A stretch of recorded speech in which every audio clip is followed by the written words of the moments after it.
क्या कभी ऐसा लगता है कि एक वकील की दुनिया सिर्फ काले कोट और कोर्टरूम के चक्करों तक ही सिमट कर रह जाती है?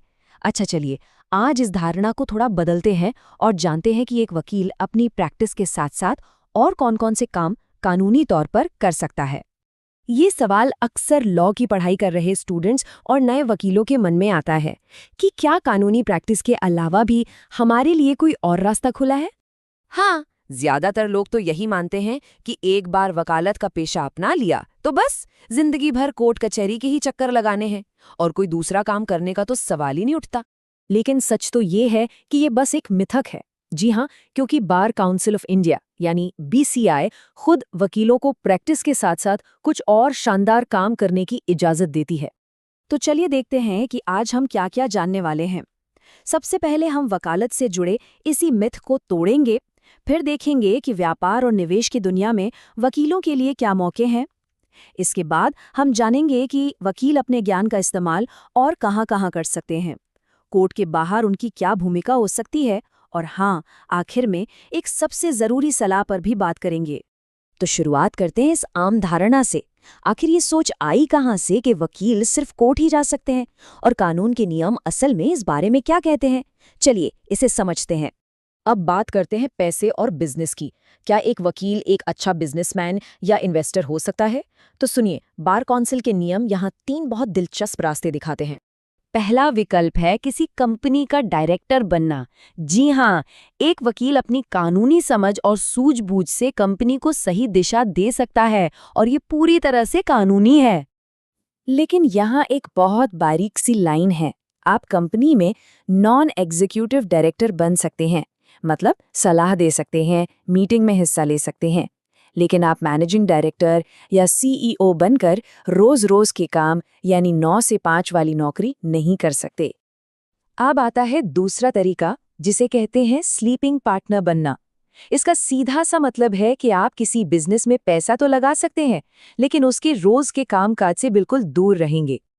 तो मतलब साफ है, आपका पैसा आपके लिए काम कर सकता है, आप मुनाफे का हिस्सा भी ले सकते हैं, लेकिन बिजनेस की दुकान पर बैठना, मैनेजमेंट संभालना या ग्राहकों को सामान बेचना, ये सब करने की इजाजत नहीं है।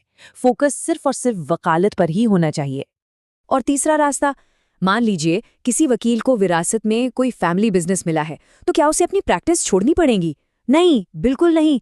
नियम यहाँ भी एक रास्ता दिखाते हैं। और देखिए, यहाँ भी सिद्धांत वही है। आप उस बिजनेस के मालिक बने रह सकते हैं, उसकी कमाई का इस्तेमाल कर सकते हैं, लेकिन उसे रोज-रोज चलाने के लिए आपको एक मैनेजर रखना होगा। आप खुद उस बिजनेस को नहीं चला सकते। अच्छा, बिजनेस और निवेश की दुनिया से बाहर निकलकर अब उन भूमिकाओं की बात करते हैं जहां एक वकील अपने कानूनी ज्ञान का इस्तेमाल कोर्ट के बाहर समाज को शिक्षित करने के लिए कर सकता है।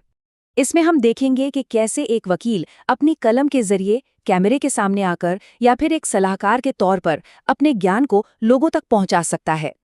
आज के डिजिटल जमाने में तो ये और भी आसान हो गया है। बार काउंसिल भी इस बात को समझता है, इसलिए वकील अखबारों में लेख लिख सकते हैं, टीवी डिबेट्स में हिस्सा ले सकते हैं, और हाँ, सोशल मीडिया पर कानूनी जानकारी भी दे सकते हैं। और ये एक बहुत ही दिलचस्प काम है। वकील मीडिया हाउस के लिए प्रेस वेटिंग कर सकते हैं, यानी कोई भी खबर छपने से पहले उसे कानूनी नज़र से जांच सकते हैं, ताकि उस पर कोई मानहानि का केस न हो जाए। वकीलों के लिए एक और बहुत ही सम्मानजनक काम है कानूनी किताबों या जर्नल्स का संपादन यानी एडिटिंग करना। और ये पॉइंट बहुत बहुत ज़रूरी है।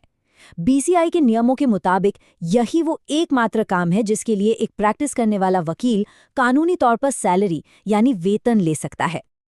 अब कोर्ट रूम से थोड़ा और बाहर निकलते हैं और 2 ऐसी भूमिकाओं को देखते हैं जो पारंपरिक वकालत से बिल्कुल अलग हैं। यहाँ वकील किसी एक पक्ष के लिए नहीं, बल्कि एक निष्पक्ष, मध्यस्थ या समाज सेवक के रूप में काम करता है। वकील सिर्फ केस लड़ते ही नहीं, केस सुलझाते भी हैं। वो कोर्ट के बाहर एक मध्यस्थ यानी आर्बिट्रेटर बनकर 2 पार्टियों के बीच के विवाद को सुलझाने में मदद कर सकते हैं। इसे ऑल्टरनेटिव डिस्प्यूट रेजोल्यूशन कहते हैं। और जब एक आर्बिट्रेटर कोई अंतिम फैसला देता है तो उसे अवॉर्ड कहा जाता है। इसकी कानूनी मान्यता लगभग कोर्ट के फैसले जितनी ही होती है। और आखिर में बात करते हैं समाज सेवा की। वकील किसी नॉन प्रॉफिट संगठन या एनजीओ के संस्थापक या अध्यक्ष बन सकते हैं, लेकिन यहाँ एक बड़ी शर्त है। ये काम पूरी तरह से मानद यानी ऑनररी होना चाहिए। वे अपने ही एनजीओ से कोई सैलरी नहीं ले सकते। तो हमने इतने सारे विकल्पों की बात तो कर ली, लेकिन इन सभी नियमों के पीछे का असली मकसद क्या है? और कोई भी नया काम शुरू करने से पहले वो कौन सा एक कदम है जो उठाना सबसे ज्यादा जरूरी है? इन सभी नियमों का बस एक ही मकसद है, और वो है इस पेशे की, इस काले कोट की गरिमा को बनाए रखना, ताकि वकालत का सम्मान हमेशा बना रहे। और अब सबसे जरूरी बात, जिसे आप गोल्डन रूल भी कह सकते हैं, इनमें से कोई भी काम शुरू करने से पहले आपको लिखित में अपनी स्टेट बार काउंसिल को सूचित करना ही होगा। ये आपकी प्रोफेशनल सुरक्षा के लिए बेहद जरूरी है। तो आखिर में एक सवाल जो सोचने पर मजबूर करता है, जिस तेजी से दुनिया बदल रही है उसे देखते हुए क्या लगता है, आने वाले समय में कानूनी पेशे की भूमिका और कितनी बदलेगी और कैसे विकसित होगी?